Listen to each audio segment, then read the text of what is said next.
Firefighters have managed to contain the bushfire, which destroyed thousands of hectares of land in Western Australia's Shire of Donnybrook. Our reporter Crystal Wu is live from the Department of Fire and Emergency Services. Crystal, why do residents still have to remain vigilant? That's right, Sam. The fire that destroyed more than 5,000 hectares of land in Donnybrook is now 100% contained, but residents aren't out of the woods yet. There is still a bushfire advice warning, meaning they have to stay updated on the conditions on emergency WA because these conditions can change. Now, authorities say that while there has been no damages to lives and homes, thankfully, there has been reports of livestock loss.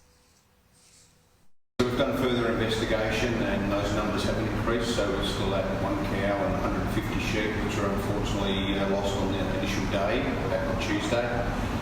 We have had reported impacts to a vineyard and everyone has managed to get power back on, energised last night as we intended, and the 2 power poles have been replaced today, so all that infrastructure should be back. Now, there is an extreme fire danger warning across the state today. A trough developing across the southwest has created quite strong gusty sea breezes, and it's quite windy here this morning as well. The areas at the most risk of fire dangers are Swan, Geograph, Mortlock and the Midwest regions. Now, the firefighters have required a multi-agent response. They're now at the scene at Donnybrook, mopping up and strengthening containment lines and assessing roads, so we should hopefully see an end to these chaotic few days.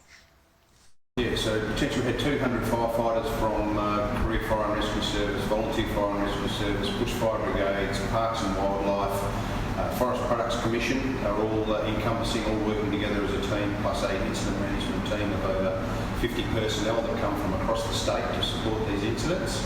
And a long, hard effort, as I said, supported by other government agencies.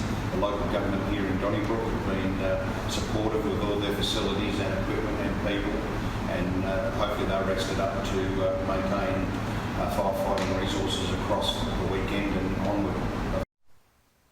Sam, it has been a busy start to 2023, of course, with both the bushfires and the floods here in WA. Now, data released by the Department of Fire and Emergency Services shows there's been more than 280 bushfires reported, 780 aerial drops and 340 bushfire warnings in January. Now, additional teams are always on standby in preparation for these large-scale events, and of course, they've been acknowledged for the hard work over the past few weeks. Sam?